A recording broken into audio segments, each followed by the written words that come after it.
Welcome back. સમાચારમાં આગળ વાત કરીએ તો દેવભૂમિ દ્વારકા જિલ્લાના રાવલ ગામે એક આંખલાનું રેસ્ક્યુ કરવામાં આવ્યું।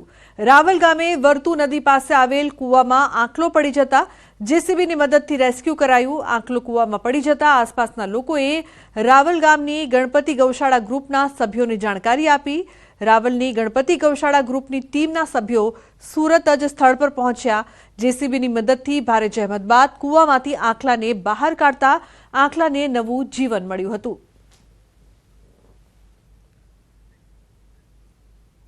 તો રાજકોટના ગોંડલમાં 2 માળનું મકાન ધરાશાયી થયું છે। એક મહિલાનું મોત નીપજ્યું છે।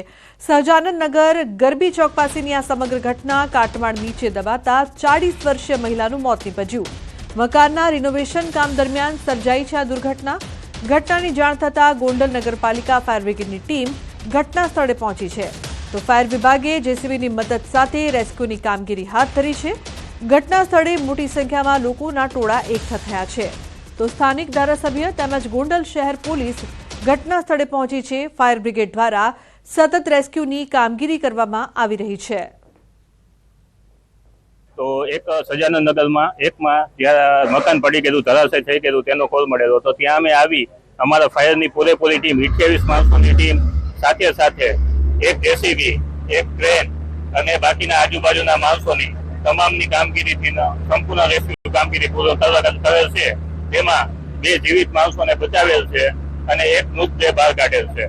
आज रोज अमरा गोंडल शहरनी अंदर सहजानंद नगर विस्तार खाते एक सिंधी परिवारना लोको रहता था। एमना मकाननी अंदर लगभग जूना बांधकाम होवाना कारणथी मकान खूब खराब हालतमां हतुं अने आज सवारे 8 થી 8:30 ની વચ્ચે મકાન ધરાશાયી થયેલું છે। આ બાબતની જાણ થતા તમામ સ્થાનિક અમારા સોસાયટીના સહજાનંદ નગરના સૌ લોકોએ અમને જાણ કરી, તમામ આગેવાનોને જાણ કરી, ગોંડલ ફાયરની ટીમને જાણ કરી તથા ગોંડલ નગરપાલિકાની ટીમને જાણ કરી।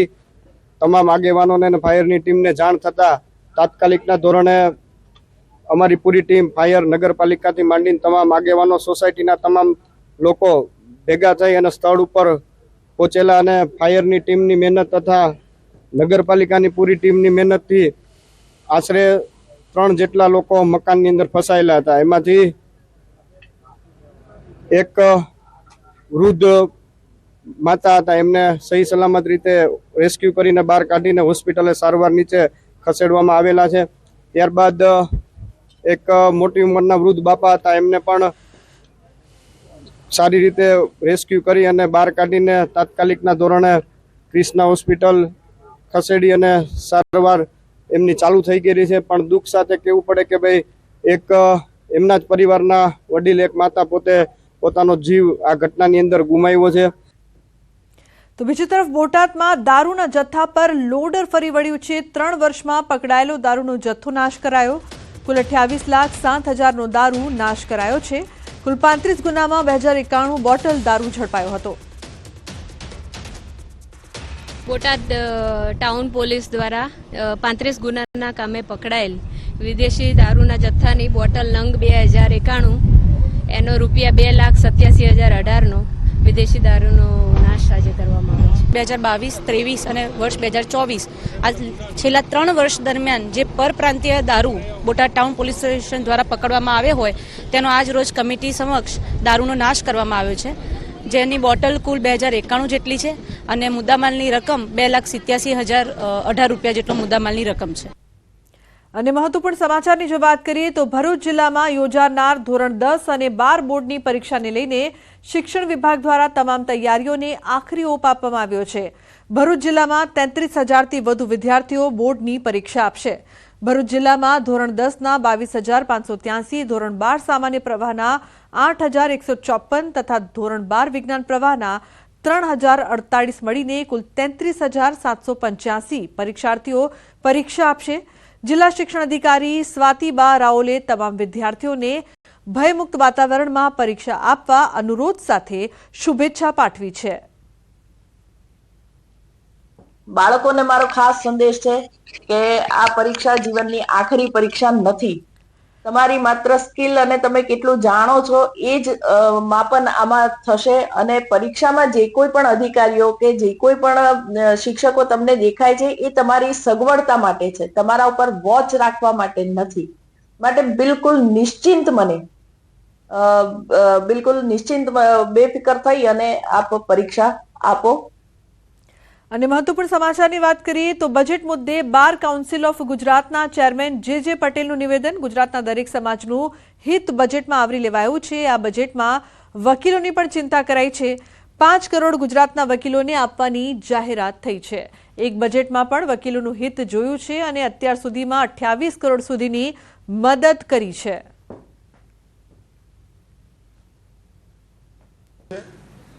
દરેક સમાજને ન્યાય આપવાનો પ્રયત્ન થયો છે.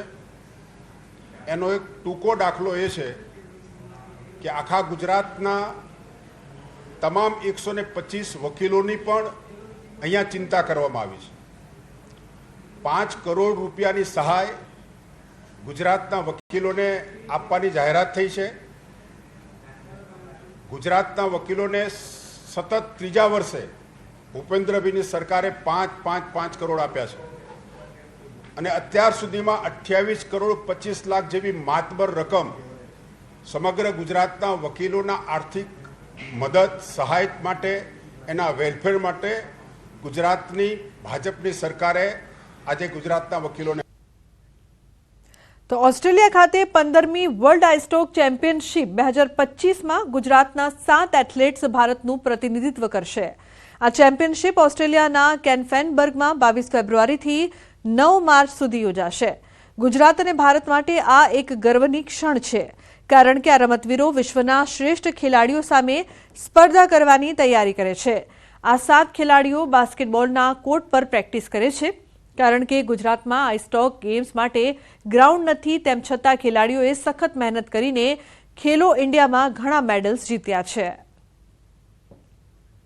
તો મહત્વનું છે કે 22 ફેબ્રુઆરીથી 9 માર્ચ સુધી આ યોજાશે, જેના માટે તમામ ખેલાડીઓ દ્વારા ખૂબ મહેનત કરવામાં આવી છે 15મી વર્લ્ડ આઈસ્ટોક ચેમ્પિયનશિપ 2025 માટે. યુવાનોને પણ શરમાવે તેવા 74 વર્ષીય વૃદ્ધા ભીખાભાઈ નામના આ વૃદ્ધા હિંમતનગરથી અયોધ્યા પગપાળા નીકળ્યા છે. તેઓ 2.5 મહિને અયોધ્યા પહોંચશે. ભીખાભાઈએ મહેતાપુરમાં મહાકાલી માતાજીના મંદિર, રામજી મંદિર અને ઝરણેશ્વર મંદિરે દર્શન કર્યા. ત્યારબાદ તેમના મિત્રોએ ભીખાભાઈને ફૂલહાર પહેરાવી જય શ્રી રામના નારા સાથે પ્રસ્થાન કરાવ્યું. સુથારી કામ કરતા 74 વર્ષીય ભીખાભાઈ 8 વખત હિંમતનગરથી ચોટીલા પગપાળા ગયા છે. 3 વખત આશાપુરા અને 1 વખત ભાવનગર રાજપરા પગપાળા ગયા છે.